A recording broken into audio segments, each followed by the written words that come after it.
Malian loves spending time with her grandparents at their home on a Wabanaki reservation. She's there for a visit when suddenly all travel shuts down. There's a new virus making people sick, and Malian will have to stay with her grandparents for the duration. Everyone is worried about the pandemic, but Malian knows how to keep her family safe. She protects her grandparents and they protect her.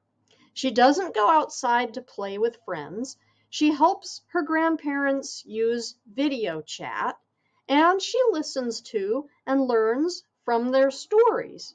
And when Malsum, one of the dogs living on the Rez, shows up at their door, Malian's family knows that he'll protect them too. Here is a preview of Rez Dogs by Joseph Bruchac. When Malian woke up and looked out her window, the dog was there, just as she had dreamed it would be. It was lying on the driveway halfway between their small house and the road. It wasn't sleeping. Its head was up, its ears erect, its paws in front of it, as if on guard. As Malian watched, the dog turned its head to look right at her, as if it knew her, as if it had known her for a long, long time. "Malsum," she said. "Kwai kwai, Nidoba." "Hello, hello, my friend." The big dog nodded and then turned back to continue watching the road. Malsum, that was the old name for a wolf. It was a good one for that dog. It was as big as a wolf. It looked like the videos of wolves she'd watched on her phone. The only things different about it were the white spots over each of its eyes. "Four-eyed dog," a soft voice said from back over her shoulder. It was Grandma Frances. Malian had not heard her come up behind. She was used to that. Both her grandparents could walk so softly that she never knew they were there until they spoke. Grandma Frances would tease her about it. "Be careful, granddaughter. You don't want to let no Indian sneak up on you." Grandma Frances put her hand on Malian's shoulder.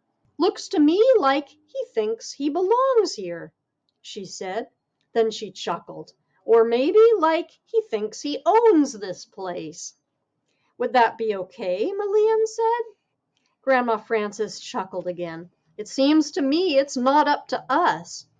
When a dog like that just appears and chooses you, it's not your decision." "Can I go outside and see what he does?" Malian said. "Let's ask your grandpa. Roy, get in here." But Grandpa Roy was already there. "I've been listening to every word. Seems to me if you step outside and then move real slow whilst you watch what he does, you'll be okay. But just in case, I'll be right behind you." Malian shook her head. "Remember what they said? You and Grandma should not go outside. It's too dangerous. You might get that virus. That's why I can't go home to Mom and Dad." "And we're gol darn lucky you're here with us," Grandpa Roy said. "That old saying about how we don't know what we'd do without you sure makes sense these days. So I'll stay inside, but you stay in too. Just open the door and we'll see what he does." Malian cracked open the door. The dog stood up and turned her way. He opened his mouth, let his tongue hang out in what she knew had to be a smile. She held out her wrist. "Malsum," she called, her voice soft but sure. The big dog walked over and sniffed her hand. "Malsum," she said again, dropping down to one knee as she placed her hand on his broad head. The dog looked at her straight into her eyes. As he held her gaze, it seemed to Malian that she could see intelligence and even a hint of humor and a kind of certainty. Malsum nodded his head as if to say, "Yes, that can be my name. I am here for you." Then he licked her fingers before turning around and going back, heavy muscles rippling beneath his skin, to drop himself down where he had been. "Guess he is guarding us, for sure," Grandpa Roy said. "Looks like you got a new friend." And this has been a preview of Rez Dogs.